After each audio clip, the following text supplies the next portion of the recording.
เขามีนัดคุณใจเจ้าว่าป้าก็ห้องก็มากินกบที่ร้านไหนวะก็คือวัน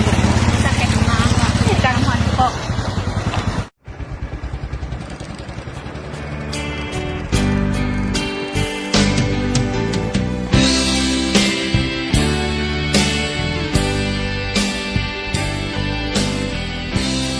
เอ้าน้องคิดติดกันแล้วล่ะไหน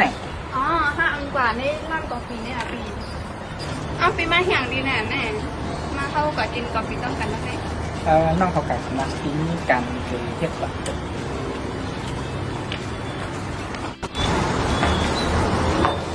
ชูก็ในห่านชัวดิก็สิบันเฮาเจ้าว่าเก็บเนี่ยนะนี่ใส่ดีมานะเอาเข้ากัดที่ก็ห้ามาดังไหมอย่าลืมไปลืมกันเฮากันไว้ยังไม่ออกแพ้เส้นต่างกว่าเป็นดีกว่ายาวย้อนใจเลยล้มสุดต่างหักจะจานั่นถึงเยอะแม่โอ้เมียนว่ามัดถึงเยอะเนาะนั่นไงจำได้ไหม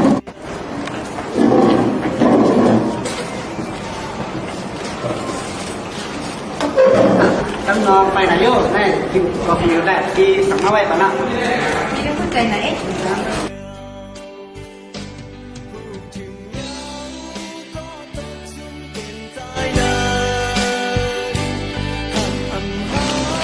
เล่ชูไม่หนักก็หักเข้าอันเข้าว้างชูนั่นอันมึงไกลชูเกินมึง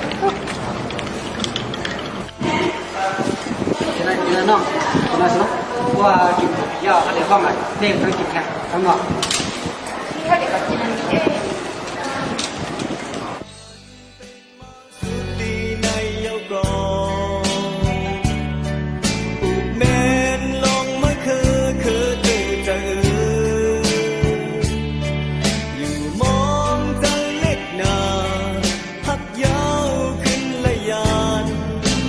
มีลมกินเยอะเนาะมาเข้ากับอีสังกินแค่ทั้งหมด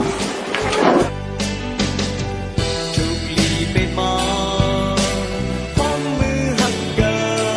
นเอาปืนยาเก่าสวนเฮายานศพหักศพแบนจังยาวหักลา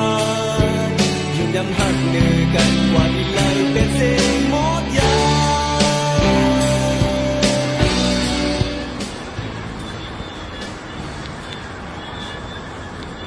ฮัลโหลมาเรียวมาอยู่แล้วล่ะแน่ก็มาไปเมื่อตั้งถึงเยอะนะเมื่อมาให้กั้มแน่ก็มีข้าวยามแต่ที่ปันเมื่อตั้งวันก็ไอ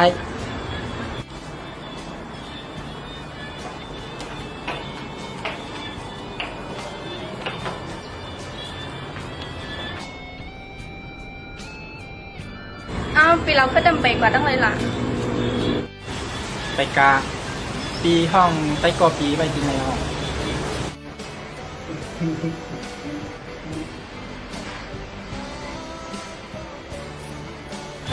เอา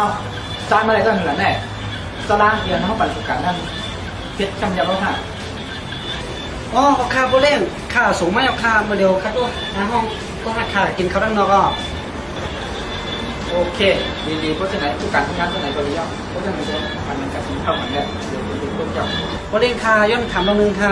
จะสั่งเมื่อไหร่โบเล่งเขาใส่ก็เสื้อก้นส่งครั้งมากค่ะที่เขาใส่จังไหนก็ยันตัวว่าใครๆไต้กอเขาทางใหญ่ยันตัวว่าไต้กอก็ในเขาฮิตกอกันมาต่างเกมเล็ก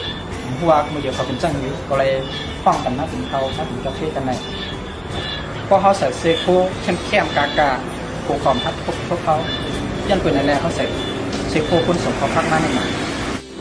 เอาค่าโบเล่งก็นั่นเท้าถือย้อนตูกับกินข้าวคณะ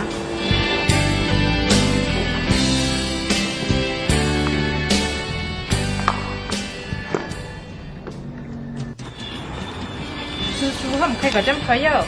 ชูจะผมจะหาไปชาวในชุมรัดว่าเป็นก้นหัวหลุดเป็นก้นเองเอ้าสู้ๆมาเลยสู้มาฮะ กว่ากุ้ยสุราเป็นก้นฮอตเลือดกุ้ยเขาลองเขาสองก็ช่วยเชียงกันนี่แหละมาโบพิษ